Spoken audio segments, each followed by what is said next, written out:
What's going on, guys, and welcome back to the Fantasy Dome. And today we're going to be talking about the NFL ESPN tight end rankings. So we're just basically going to be going about and saying, all right, do I want to draft these guys at these positions, or do I want to fade them at this position? So overall, if you guys really do like this video, please leave a like and subscribe.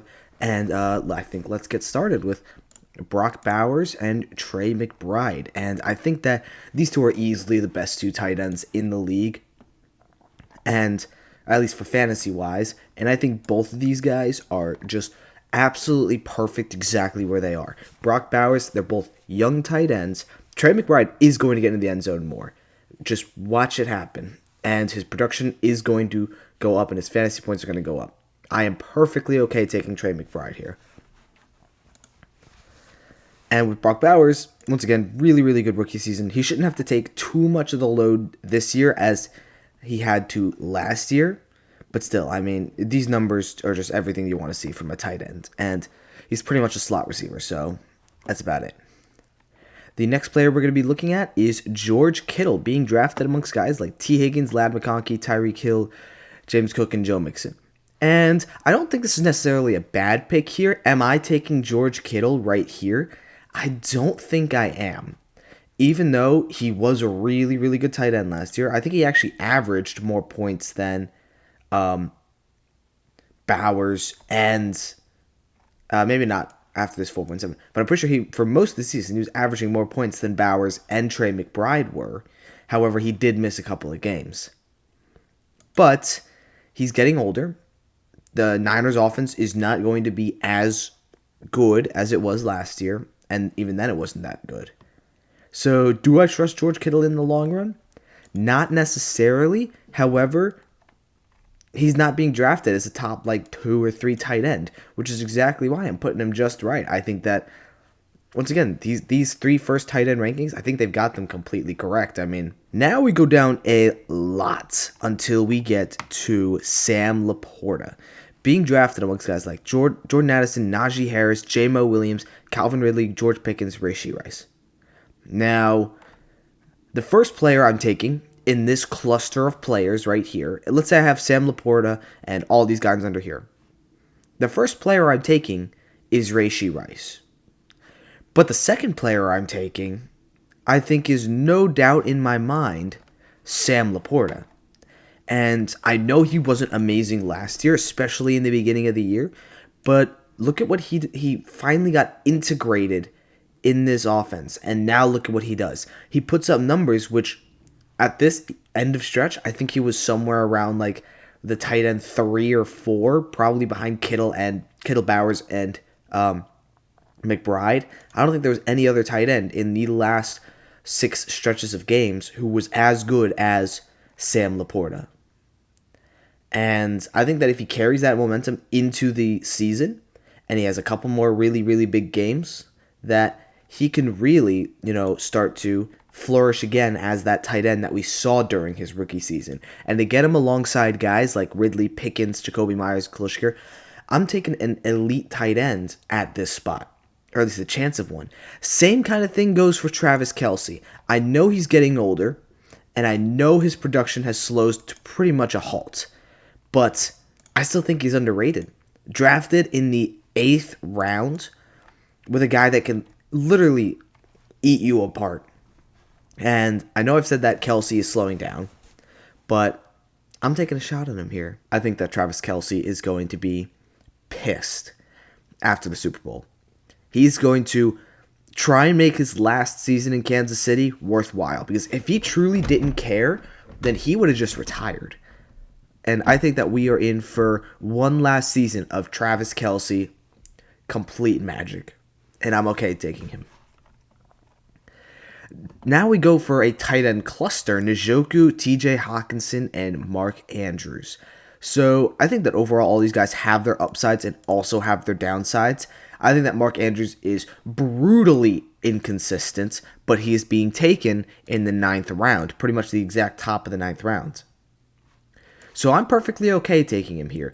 Kind of the same with TJ Hawkinson. Hawkinson was okay last year. He had, I think, maybe one good game. Yeah, like this game against Chicago. But this was coming off a big ACL injury. I don't mind taking Hawkinson here as a risky option. I think there's a big chance that he goes back to the form that we've seen in the past couple of seasons for him. But I also think there's a chance that he turns out to be really, really bad. So overall, I don't know. It'll be tough. Now we have David Njoku, who I think is just a bad pick overall. And I will tell you why I think he's a bad pick. Because David Njoku is always hurt. David Njoku is going to be on one of the worst offenses in the league this year. And, I mean, you see when he's healthy, he does put up decent stats. But it's like, he misses 17 and 18. He misses week 15. He misses 3 games at the beginning of the season, not to mention shits the bed in Washington and Philly. But overall, I think that Njoku is going to be on a bad offense, is always hurt, and I am not taking him over Mark Andrews and TJ Hawkinson. I think that those guys are just better tight ends in general. We move down even more to Evan Engram and Jonnu Smith. I think that both of these guys are a bit underrated. I think that, where are you guys? Here's Jonnu Smith. I think Jonnu Smith and Evan Engram are both underrated. Evan Engram is going to be in a top offense this year, and whenever Bo Nix is going to need that check down option, Evan Engram is going to be there. He's a veteran presence on this lineup. They got him to use him, and he's going to be on an elite offense. So I think that Evan Engram is a guy who I would consider taking here. Same with Jonnu Smith. Jonnu Smith was a top 5 tight end last year. Why are we drafting him at pick 101? And had he not had this stretch of games where he wasn't being really used as much, he probably would have been a top 3 tight end. He was a top 3 tight end for the rest of the season. Look at this end of the season marks. 28, 23, 21, 18, 19, and 11 and 12. 13. He didn't have a game under 11.6 points in the last, what is that? 1, 2, 3, 4, 5, 6, 7, 8 games of the season. How are we drafting him here at 101? He is being drafted. Okay, let's take a look at the tight end rankings. Let's take a look at who does ESPN think are the starting 10 tight ends? Bowers, McBride, Kittle, Laporta, Kelsey, Njoku, Hawkinson, Andrews, Engram, Jonnu Smith. Are you going to tell me that Jonnu Smith is the 10th best tight end or 10th starting tight end in this league? I don't think so. Jonnu Smith is a very, very good player, and he's super, super underrated. I'm close to putting him in Big Steal, but it's Jonnu Smith, so I'm not putting him in Big Steal. So now we have Kincaid, Kraft, and Goddard. And I think that Kraft is the first player that is, what are we doing? So the reason I put Kraft right here is because he had a good start to the season, right? It was kind of okay. But then he kind of fell off at the end of the year, he was never really that amazing. Yes, he was the tight end 10 last year, but I think that I can't trust Tucker Kraft to be the number 1 guy. And I don't think that Jordan Love trusts him. I think everyone on this Packers offense is kind of like really either a boom or a bust every single week. And I can't justify taking Tucker Kraft here. And then I'm going to put Dalton Kincaid in bad, because Dalton Kincaid is someone who we have waited to see big production. He was a first-round tight end. I think it's over for him. I think that Dalton Kincaid has proved that he cannot be an elite tight end in this league. And Josh Allen you can see Josh Allen prefers to go to like Shakir or even Dawson Knox or Keon Coleman. Those are his more safer targets rather than Kincaid, who is supposed to be the safe target, or even like a guy like James Cook. And then Dallas Goedert right here and just right. I think that Dallas Goedert, once again, solid tight end, a little bit injury prone, but I would take him with this pick because if he can throw down 10 receptions for 170 yards, I'm taking him any day of the week. Tucker Kraft and Dalton Kincaid have never been able to do that. I'm taking the upside here, especially with these picks. Because ideally, you have your number 1 tight end here. Now we have Ferguson, Henry, and Mike Gesicki. And I think that going from best to worst, I think Hunter Henry had a really good season last year. So I think that he's just right for this position. I think that Hunter Henry is once again, just kind of that solid kind of tight end that a rookie quarterback wants to throw to. I know Drake May is going into his second year, but I just think that he's one of the guys who is Mr. All Reliable and will get you a decent amount of points for a backup tight end and could still flourish into a better tight end. Then you got Jake Ferguson and Mike Gesicki. I like Jake Ferguson last year. Cowboys offense is still going to be a lot worse, but I think that Jake Ferguson is still just right. He's a decent depth tight end. Could be really good. Could be really bad. He was actually my backup plan because first of all, I wanted Evan Ingram, but he got taken before me. And then I wanted Brock Bowers. He got taken before me. And I had to basically scramble, and I was like, okay, Jake Ferguson is my option. Wasn't really a good option, but we ended up taking Hawkinson in the later rounds and was able to use that to trade up to Kelsey, who wasn't amazing, but overall I think that it was a decent strategy taking Jake Ferguson and then stashing TJ Hawkinson for later. And then Mike Gesicki, he's been kind of a boomer bust player, and now they just re-signed both their top receivers. I don't see them using Mike Gesicki as much, and as much as it absolutely pains me to do this, because I think Mike Gesicki is one of my favorite players in the league, I'm not drafting him here. Honestly, I'm even going to go, what are we doing? I love Mike Gesicki so much, but I can't take him with Hunter Henry and Jake Ferguson, just because Mike Gesicki is not consistent enough and does not score as many touchdowns apart from this game. Now we keep going down even more till we get to Cade Otton, Kyle Pitts, Chig Okonkwo, and Pat Freiermuth. Now let's start with the bottom. And the bottom, which I still think is a good player, is going to be Chig Okonkwo. And that's going to be just right. I don't think any of these guys are bad picks to take here. We're taking them pretty much with the last pick of your draft. Chig Okonkwo is a decent tight end. He had a couple of big games, especially at the end of the year. But overall, am I trusting him in the long run? Not more than these other three guys. And, Cam Ward is going to be a Titan.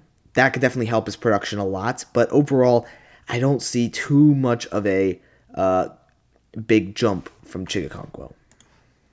The next player I'm going to throw in this tier is going to be Pat Freiermuth. Cade Otton. I think that's Cade Otton, right? Yeah, Cade Otton. So Cade Otton, once again, super, super solid in the year. I know he got hurt later in the year. Had a bunch of good games.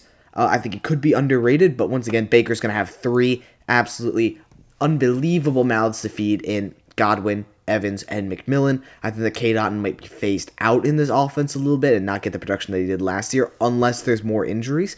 But overall, I don't think Cade Otton is a really, really good talent, but he's a good pick here, and I think it's just right for him.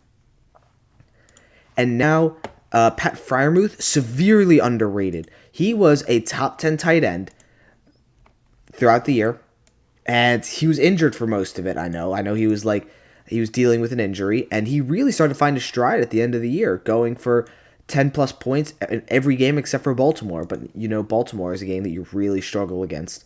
But I think that Pat Freiermuth is a super, super underrated guy, and if you want to take him as a guy who could be your starter, but also could be your backup, a guy who could be your starter, but is your backup already, I think that Pat Freiermuth is one of the best guys you could take in this pick. And cry me a river, I have never taken this guy in fantasy before, but Kyle Pitts will be a top 5 tight end in fantasy this year. I think that this guy is playing for another shot at the NFL. And when he is on his game, he is an unbelievable tight end. And I think that because he's on a contract here and because he's playing for that second deal, he is going to give it everything he's got to have a really, really good season. And I could see him up there with the best. And if he doesn't, and this time, you're not drafting him in the 3rd round. You're not drafting him in the 5th round or the 7th round. You're drafting him in the 16th round. I am taking this deal any time, any day of the year. Let's go to the next. Let's talk about some other guys. Brenton Strange, Cole Kmet, and Zach Ertz. I think that, Zach Ertz and Brenton Strange, a little bit underrated. Both these guys, really, really solid tight ends last year. And then, who was the last guy? Cole Kmet is just right. He had a lot of good games, but a lot of really, really, really bad games. I don't mind him here as an undrafted free agent or just like picking him with the last pick in your draft. I don't mind any of these guys here. Schultz, Juwan Johnson, Noah Fant. I wouldn't take any of them. And I think that's honestly it for the tight ends. I don't think I take any of these guys with a pick in the draft. I think Kmet, Ertz, and Brenton Strange are the last tight ends I would take with a pick in this draft.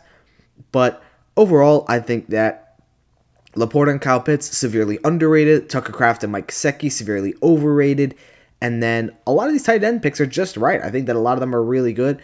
I also think that Jonnu Smith is very, very, very underrated, but is still picked at a high enough pick where I'm not going to put him in big steal just yet.